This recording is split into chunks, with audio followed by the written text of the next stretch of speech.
Here's something everyone missed last night at the State of the Union, Donald Trump's address to Congress, or the hell you want to call it. Donald Trump said to John Roberts something that everyone believes is a recognition of the vast powers and protections he gave Donald Trump when the Supreme Court ruled that Trump has absolute immunity for core acts. And that wasn't the only hot mic moment that happened last night. Here's the first one. Mike Johnson and J.D. Vance were caught talking about Trump's speech before it happened. And Speaker Johnson had some thoughts about what it was like to listen to Joe Biden's State of the Union address. By the way, I think the speech is going to be great, but I don't know how you do this for 90 minutes. The hardest thing was doing it during Biden, when the speech was a stupid campaign speech. Well, Donald Trump didn't do the 90 minutes very well, did he? He was lazy. He was tired.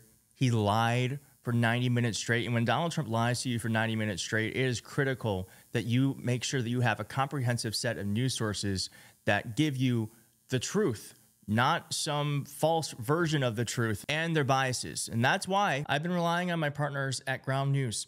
They're a small, independent team who built an app and website that gathers news from across the spectrum so I can compare coverage on any issue with data on each source's political bias and credibility. This way, I'm forming my own conclusion based on all of the facts. Go to ground.news/Keith or scan my QR code to track important topics like U.S. politics, or simply copy any article link into their search bar to find the full coverage on that story. And I've been looking into Donald Trump's endless executive orders, and Ground News analyzed hundreds of sources reporting on this. And I love that you can even sort by recency, credibility, or bias to filter perspectives. And I found, literally, the only news source reporting on Trump making bribing politicians legal again. So I cannot recommend Ground News enough. It is a critical tool in this age of misinformation where we can know exactly what type of bias the reporting has, and we can make sure we're getting all the facts. I think Ground News is solving a huge problem in media coverage today, one I've talked about a lot on this channel: the overload, distraction, and missing context that's skewing our perspective. So if you're tired of getting lost in the chaos, get the same unlimited access Vantage plan I use for almost half the price. Just go to ground.news/Keith or scan my QR code to subscribe for $5 a month. A corrupt system doesn't change overnight, but the first step is awareness. Get it at Ground News. Thank you again to my partners at Ground News who helped make this video happen. And the thing I just want to focus in on, that Speaker Johnson said the hardest thing was doing it, listening during Biden, when the speech was a stupid campaign speech. That's so interesting, Mike Johnson, because during that time, you actually apologized to Joe Biden for the way that you were acting. Mike Johnson said to President Biden after he was caught eye-rolling during the State of the Union, Johnson stole a moment with Biden to apologize for the eye-roll memes that went around the world. And Biden, of course, the gentleman he is, was very gracious. He says, "I'm just grateful you didn't rip my speech up," Biden said to Johnson. Johnson shot back, "Well, Mr. President, don't think my friends back home didn't want me to light it on fire, LOL." The exchange between the two highlights Johnson's evergreen desire to be seen as a gentleman in addition to a politician. I'm gonna throw up. "When I go home," Johnson has said, "I want to look my kids in the eye and tell them Daddy acted like a gentleman." Acting like a gentleman, I guess, is fine, but you can act like a gentleman and still be a criminal, still be doing things that actively hurt our country. And so Mike Johnson is really about the way things look, not how things act. And I think of the two people, Biden, of course, is much more. And between Biden and Trump, I think the only gentleman that exists is Biden. And I'm wondering what Mike Johnson thinks about the way that Donald Trump treated Zelensky not even a week ago, and whether he thinks that makes him proud to go home to his family. And this does not make me proud. What Donald Trump says here to John Roberts, it's very quick, but I think, you know, something's length does not mean it's not important or something we should be paying attention to. So here is what Donald Trump said to John Roberts, and then I'll have some reactions afterwards. Thank you again. Thank you again. Won't forget. So good. Yeah, it's good. So good, sir. Thank you. Let's just listen one more time. Thank you again. Thank you again. Won't forget. So good.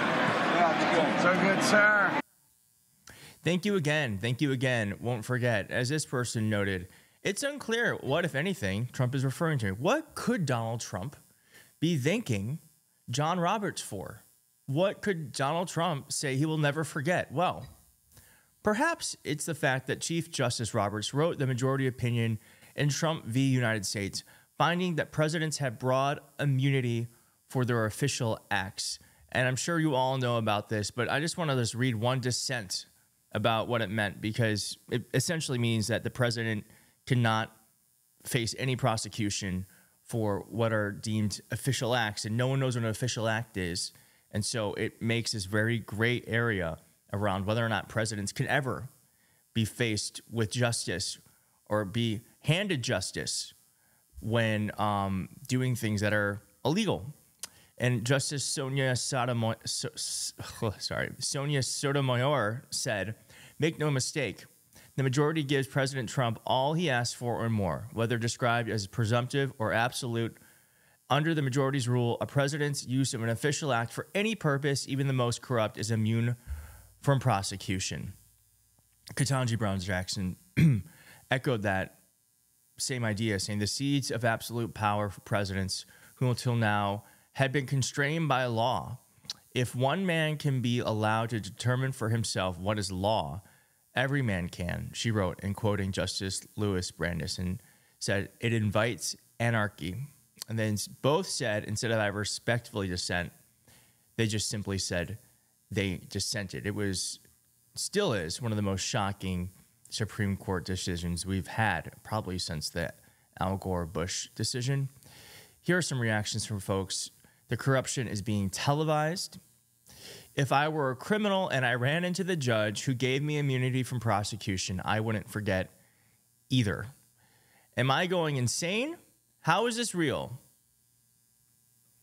Let's just listen to it one more time. Thank you again. Thank you again. Won't forget. So good. Begging media outlets to cover this as if it was Obama and Sotomayor. Yeah, this is a big deal. I don't think probably the mainstream media is going to cover this. Corruption in broad daylight. The Federal Society acknowledges the game and criminal grift in less than a 5-second clip. Want to see what a Trump SCOTUS quid pro quo looks like? Hashtag GOP corruption. Trey Easton says simply, look at my country dog. We go into hell. And John DeLeo said, Trump is thanking John Roberts for making him immune to prosecution for all crimes. Roberts was appointed to the Supreme Court by George W. Bush, in case you feel any temptation to cave to Democrats. Republicans weren't always like this. Revisionist history.